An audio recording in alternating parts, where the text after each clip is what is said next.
Perhaps a bit of news we never thought would occur this season is here already in September. We've got transfers, we've got fixture changes, we've got Ballon d'Ors to talk about. This is the Arsenal News Show.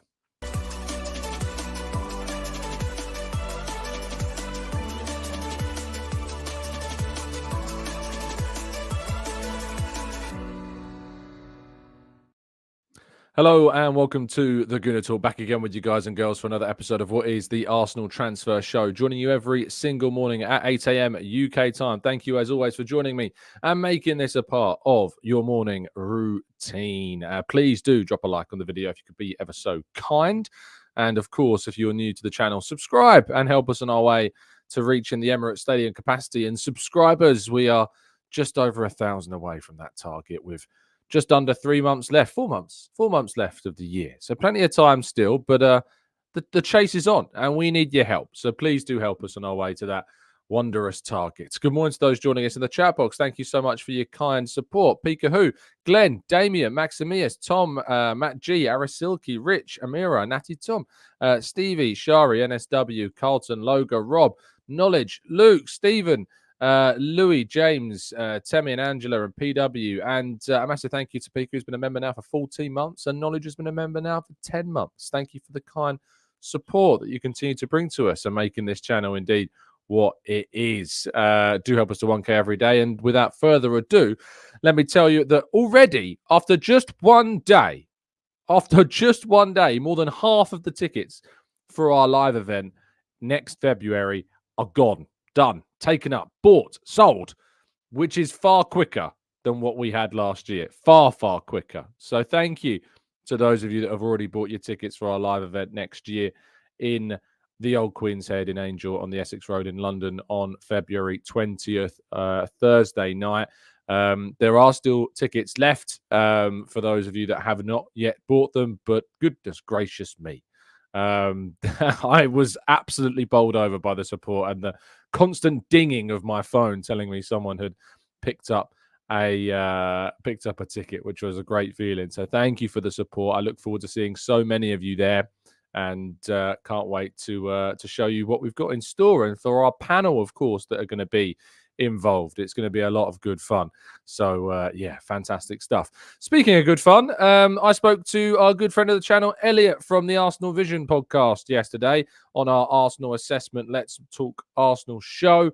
So if you haven't yet tuned into that, please make sure you go and catch up on that. It's another 40 minutes of Arsenal chat with myself and Elliot talking about the state of the squad, how ready we are for the forthcoming season, whether we'd play Havertz or Jorginho, or how does Nwaneri fit into this team this season? Was it right to loan out Fabio Vieira and Reece Nelson? So if you've not yet watched any of that, I recommend that you give it a watch after this morning's episode. Well, we go into today's stories, and Caitlin Ford was the star as Arsenal won 6-0 against Rangers. Now, if you rewind your minds back to last year, Arsenal were very disappointed in the Champions League qualifying rounds as they were beaten by Paris FC. That's not PSG, that's Paris FC who knocked Arsenal out. And Arsenal are very much looking to try and get back into the Champions League so they can compete in a competition that they have fantastic history with. They now travel for Rosenborg for their next game to confirm their qualification for the tournament, and fingers crossed indeed that turns out to be the case. But fantastic from Ford yesterday, who the Arsenal team absolutely battered Rangers and were by far the superior team on the night. Really, really good result for them, and fingers crossed we can take it all the way to the European elite this season. Meanwhile, speaking of the European elite, the Ballon d'Or shortlist was announced, and a number of Arsenal players were included in that list, including Declan Rice, Bukayo Saka, William Saliba and Martin Odegaard were all named in the nominees for this year's Ballon d'Or. Some interesting other inclusions to this list as well. Florian Wirtz, Granit Xhaka, of course, Arsenal's former midfielder, now on the list of potential options to win the Ballon d'Or after his brilliant season by Leverkusen, of course, as well. Emilio Martinez, Lamine Yamal, Cole Palmer, Vitinha, and plenty of Manchester City players, rather, in the likes of Erling Haaland, Rodri, and others that you would expect to see there. So best of luck to our 4 boys, and hopefully they can finish as high up the rankings as feasibly possible. Meanwhile, Arsenal's tie against Bolton in the 3rd round of the League Cup has been scheduled. It will be played after the away trip to Manchester City on Wednesday, the 25th of September. Arsenal will host the League One side. We can expect to see plenty of changes for that game, plenty of potential young players, fringe players given opportunities to play against the lower league opposition. Of course, Arsenal were kept apart in the new rulings for the League Cup, where none of the European contenders can play one another in the 3rd round of the competition. Should Arsenal progress through to the 4th round, however, that will indeed change, and Arsenal will indeed be able to play against them, and we will see if whether or not they get that. But we've got to progress past Bolton first, and we don't want to see an upset at this early stage of the competition. Meanwhile, in other news regarding fixture changes, Arsenal's game against Bournemouth has also changed. They will now travel to the Vitality Stadium for a 5:30 kickoff on Saturday, October 19th. This game follows the home match against Southampton from the international break fixture before then a Champions League game against Shakhtar Donetsk at the Emirates on Tuesday, the 22nd of October. That does give Arsenal a reasonable break between that game on Tuesday and then a Sunday afternoon 4:30 kickoff against Liverpool. So this game does help us out for once in terms of those fixture lists. Arsenal given much more of a gap between those games, which is very beneficial indeed. Meanwhile, speaking of the Champions League, Arsenal's Champions League squad has been announced. We've talked about the A and B list. Arsenal's A list has been announced, and we've seen that David Raya, Neto, and Tommy Setford are the goalkeepers. For defenders, we've got Saliba Tierney, who maybe is a surprise inclusion for many of you, Ben White, Gabriel, Jurrien Timber, Jakub Kiwior, Alexander Zinchenko, Tomiyasu, and Calafiori. The midfielders, there are only 5 listed. Thomas Partey, Martin Odegaard, Jorginho, Mikel Merino, and Declan Rice. And the forward list is made up of Bukayo Saka, Gabriel Jesus, Gabriel Martinelli, Leandro Trossard, Kai Havertz, and Raheem Sterling. The B list is where we will see the likes of Miles Lewis-Skelly and Ethan Nwaneri on that list. So for those worried about why there aren't other midfielders in that list, that is the reason as to why. Tommy Setford is in our A list, of course, because we signed him from Ajax.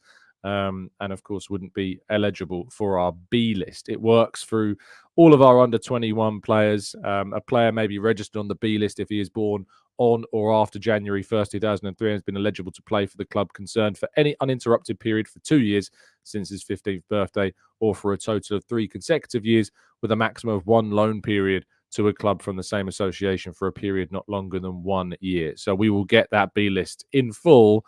It says here, during the season, the list needs to be submitted no later than midnight the day before a match. So those B lists can change. That's why you're not seeing it listed there.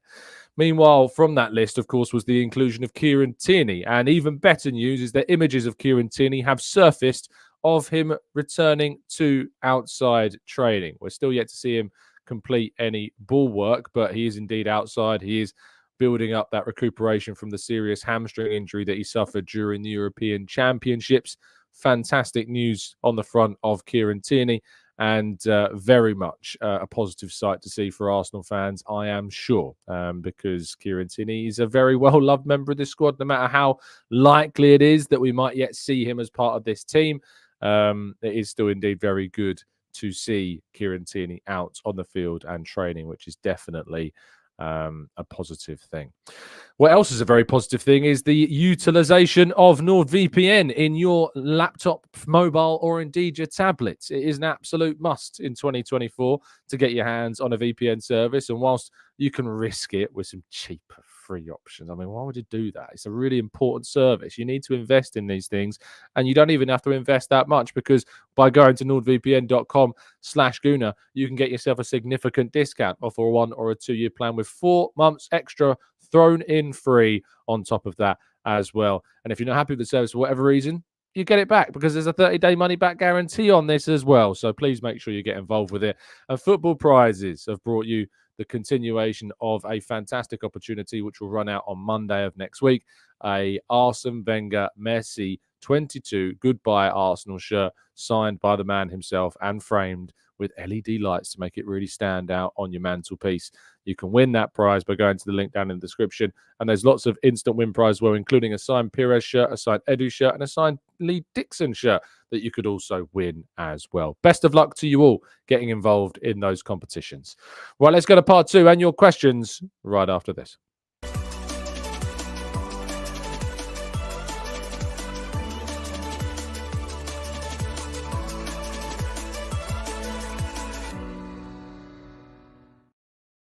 Now, one of the most special things about this TGT community is the openness and honesty that so many of you share with us every single day. You tell us when it's your birthday, and we're very happy to welcome and wish you all a fantastic day when it is. You tell us with significant life events that have benefited you in many ways, and we celebrate those too, because it is a family here. But so often do we find ourselves needing to also reflect and look at some of the sadder moments in some of our listeners' lives. And thanks to Pat, who has been very kind in sharing the fact that he sadly lost his father-in-law yesterday. And I'm really sorry for your loss, Pat. And our thoughts and prayers are certainly with you. And we really appreciate you being here on what I'm sure a very difficult day for you. So thank you, Pat. And many love and wishes to the family and friends as well. Moving into part 2 and changing gears somewhat to your questions. We will tackle as many of them as we can. Just a bit of a reminder, as always, as I will continue to be doing so over the course of the next month or so until they sell out. I don't know. They may not even last a month. They may not even last a week. But you can still get tickets for our live event. More than half of them are already gone after just one day. So thank you to those of you that have liked to have bought a ticket for next year's event. More than half of them are already gone, and there is a select few remaining. So if you would like to get a ticket for that event, the link is down in today's video description, or if indeed you can't access it on audio and you listen on Spotify, just hop over to YouTube, hop over to Twitter at the Gooner Talk TV. It's the pinned tweet on my feed there, so you can go and get all the stuff you need there. Use a capital Q, helps your questions stand out to me. NSW says, Tom, do we have any plans to go back to the health and fitness shows? We really need to look out for each other health-wise. This is, of course, our Eat, Sleep, Arsenal repeat show. We have taken a bit of a hiatus from those shows. It's been very busy. Owen, of course, has been heading towards a wedding, which I can't wait to attend next week. Sophie has been very busy and has had a lot going on in her life, as you all very well much know. But it's definitely an ambition to go back and to perhaps have one of those shows as a special. We can't commit to it regularly. I can't commit to it regularly because of the Champions League, of course, this season as well, being as hectic as it is. But yeah, there's definitely some ambitions to try and make that happen if indeed we can. And you're right, we do need to look out for each other, especially because of that little note we started part 2 of today's show with. So thank you for highlighting that, and I'm sure we can probably sort something out. I'm actually on Sophie's show a little bit later on today, 6 o'clock UK time. I'll be on with Sophie, so look out for us there. Anne says, Tom, I was surprised when I looked at the last time we won the League Cup. It was 93 before the Wenger. Yeah, we haven't won the League Cup in a very long time, man. A very, very long time indeed. And it's perhaps something that is due, and it's hopefully something as well that we can go further in. You know my feelings about the League Cup still. It's never been a high priority of mine, but I know it is for a lot of other people, more so than me. But yeah, it's hopefully one that will do better in this season. And thank you for the kind reply, Pat, as well. And I hope you get the support that you need from us here, as much as, of course, we can bring to you. Logan says, did I miss something? But what are these fixture changes? The Bolton game being on Wednesday, the 25th of September is the first one, as we mentioned in part 1. And the second one is Bournemouth's game being moved to Saturday, October 19th at 5:30. They are the 2 changes. Sameep says, Tom, should we have gone for Osimhen on loan at the end of the season? He wasn't available to us on loan, Sameep, at the end of the season whatsoever. He eventually did go on loan to Galatasaray after the windows closed in England and, of course, Saudi Arabia as well, who weren't indeed willing, it seems, to take the player after they signed Ivan Toney for Al Ali. So it wasn't a case of we could have got him on loan. It just didn't work out that way. And the window closed before indeed that opportunity opened up. For the record, I would have taken him on loan for a season, but it wasn't an option available to us. Max says, Tom, why are the earlier midday kickoffs so rare in the Premier League? They're the best for us Australians time zone wise. Of course, we only have one a week, usually at 12:30 on a Saturday. There's only one slot because it's a TV slot. And then, of course, on Sundays, it's the 2 o'clock kickoffs as well. But that's, I don't know if you call them necessarily rare, but of course, a number of teams are involved in them. Usually they are the bigger teams. And to be fair, usually it's Liverpool that has it as well. Carl says, Tom, the link doesn't seem active, or is it just me? Let me see. Let me have a quick check. Oh, you're right. Why is the link not active? That is horrendous. That's all my fault. Let me see if I can remedy that for you right now, because that is, that's not on. We need you to be able to access the ticket. So why on earth would it not be available to you? Let me just, of course, you can head over to my Twitter account at the Gooner Talk TV. You will indeed be able to get them there. But if I just change this there and save, now that link should work. Okay, so if you give that a bit of a refresh, hopefully the link, yes, that link is now there. And it seems to be, if I click it, it is working. Okay. Thank you, Carl, for bringing that to my attention. Much appreciated. That is very much appreciated indeed. Carl says, Tom, were you surprised to hear from the parish, the owner of Crystal, the chairman of Crystal Palace, that no one went for Eze this summer? I thought we would have at least tried. There was some suggestions yesterday. I think it was Marble Halls yesterday talking about how Arsenal maybe have been looking at trying to see him for another season at Palace, and that clubs maybe want to see if he can kind of develop for another further year there before anything else changes. Am I a little bit surprised that we didn't see anyone really going for him? I think Tottenham Hotspur were keen on him more than any other side, so I'm kind of happy that they didn't in the end go for him, because he would have been an excellent signing, of course, for them. But in the end, I think it's fine for him to stay another year at Palace, develop a little bit further, and then, of course, maybe Arsenal will go back in. He, of course, used to be in the Arsenal Academy. I don't know if that is in any way going to help Arsenal get him back. But yes, he was between 2006 and 2011.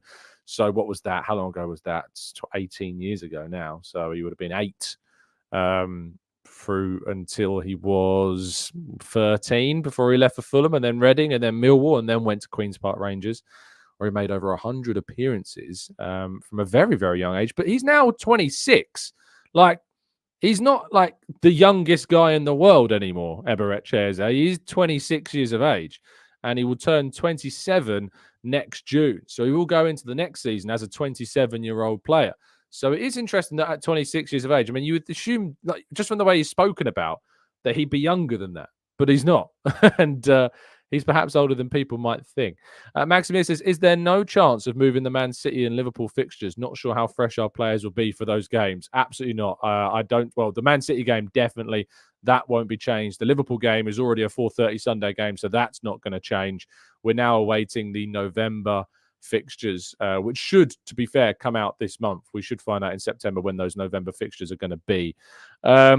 Avamon says, Gyökeres has 7 goals and 1 assist in 4 games now. It seems that second season in Portugal is going to prove, at this rate at least, that he's not just a one-season wonder. The big question, of course, that still lingers with Gyökeres is, could he do it in one of Europe's top 5 leagues? But if he continues to score at this rate, I'm sure that he will be getting a move next summer. AK says, of the players that are still available on free transfers, would you consider Rabiot on a year-long deal? We made an extra man in the midfield for a season. I think I wrote an article about this yesterday. I put the 3 options that I would be the most keen on who is available as free agents, and that was Adrian Rabiot as one of them. Memphis Depay was the other, and the third one was Yusuf Yaziki, who is the Turkish attacking midfielder, who obviously plays in a number of positions, can play as a centre forward, can play as an attacking midfielder, can play as a second striker.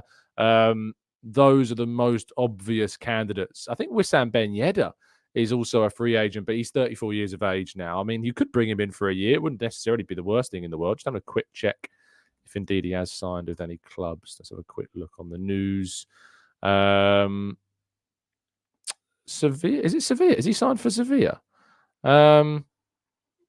Yusuf Ben Yedder, who plays currently, he's a free agent. Yeah, he is indeed a free agent, is Ben Yedder. So that might have not even been a bad option. You know, he's a good striker. You know, he was linked to Arsenal. He was a lot younger, 2-footed, very technically gifted. Would Ben Yedder come in to be a replacement for Nketiah for a year? The deadline, of course, is the 14th of September. That Premier League clubs have to name their squads. That is when all players need to be registered by. But it'd be intriguing if Arsenal do make any moves. I'd be very surprised, to be honest. Very, very, very surprised if Arsenal did move for a free agent. But it's interesting that Ben Yedder's on that list because I think he's a talented player and helped, of course, Monaco get to second place in Ligue 1 last season. Just have a quick check on his records for Monaco last year as a 33-year-old. He managed to get 16 goals in 32 Ligue 1 games, 20 goals in 34 appearances. It's a very good return, that. That's a very, very, very good return. So with Nketiah gone and Arsenal having not replaced him, you know what? A year-long deal for Ben Yedder? I wouldn't be opposed to it. I would not be opposed to it at all. Ike says, my name is pronounced that way, like Ike Turner. I'm hoping I pronounced that as well as I can, mate. Often, please do forgive me for my transgressions. Max says, cheers, Tom. By rare, I meant Arsenal getting the early kickoffs. 90% of our games are after midnight for Australians, making it hard to work around when you've got work and university to be doing. Yeah, I don't know why it's so rare for us particularly. I love early kickoffs, especially when they're at home, because it means I get a cooked breakfast at the Emirates. It's incredibly selfish, but I don't care. I love them. They're great. They are very, very, very tasty indeed. So I do. And obviously it means like once I finish work, I kind of have the rest of the evening as well to kind of like, chill or do what I want. And, that's always quite nice. Whereas, afternoon games, evening games, like to put the difference between like a 4 o'clock or a 5 o'clock kickoff means I'm usually getting home closer to midnight. So it is always nice to get an early kickoff for Arsenal games from a personal perspective. And Ruben says, what do you think about Gyökeres' comments regarding looking ahead to the January window? Do you think that we should push for him in January? I guess we'll have to see what happens. We'll have to see what goes down between now and the end of this period of the season. Let's see what his comments were, shall we? Trying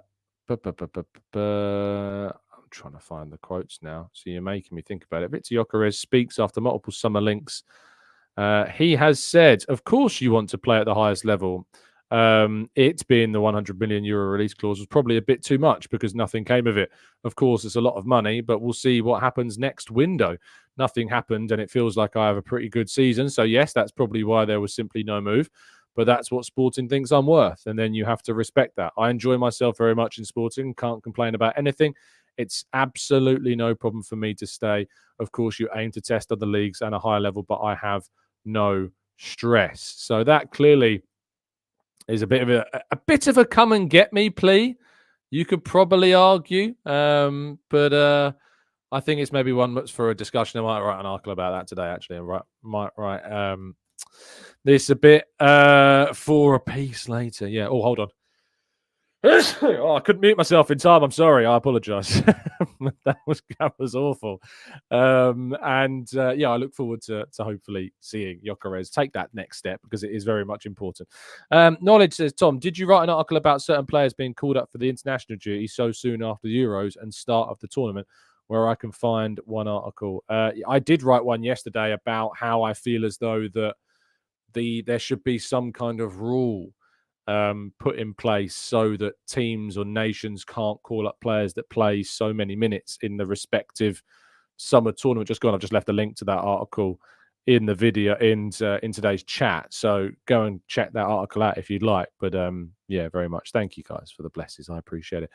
So Nicola says, I'm sorry, did Tom just say he cooks breakfast at the Emirates? I don't cook breakfast at the Emirates. I have cooked breakfast at the Emirates for those early kickoffs, Nick. That's the difference. And they are very, very nice. Culture Mark says, Tom, is it true that Martinelli have been given a new squad number? As far as I'm aware, no. Not yet. But the reason why this has happened is because there is a number of hints that this has taken place. Martinelli's UEFA number showed up as number 10. So it's very strange. I mean, I have a quick check on UEFA.com now. Let's see if that number has changed. It's still saying 10 for UEFA. So I don't know. It's not been corrected to 11. I guess maybe it's something that we'll have to wait and see if we get any updates on. But at the moment, but yes, it's actually I've asked and there is no change. Just got the message back on that. So yeah, his number has not changed. Jonathan says, hi Tom, what did you make of Nico Williams' inclusion in the Ballon d'Or shortlist?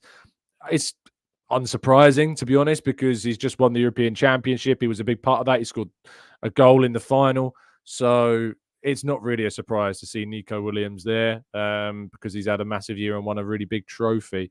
PW says, I agree. Reed Ben Yedder, saw him play for Sevilla, would be a useful stand-in for a year. Did he play then for Sevilla?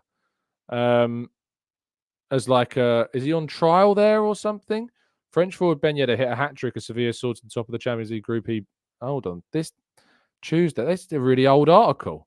Why is it coming up? So this is weird. On Google, if you go and type in Ben Yedder and go on news, the second highest article on that list is one that says 1 week ago on Yahoo News, Singapore, Ben Yedder hat-trick eases Sevilla past Maribor. And then it's an article from September 2017. So I don't know how that works. That's a bit strange. Google going a bit weird with their algorithms. Yeah, it's interesting. There is another article from May of early this year saying Monaco are trying to secure Ben Yedder's contract situation. He is their highest earner, apparently, or was their highest earner before he left. Ben Yedder's personal situation from Skuro, who is the there's interesting. Oh, there's a bit of a seems there's some legal stuff there. Maybe that's something you need to read into. Maybe Ben Yedder, there's stuff going on that I wasn't aware of. It seems so.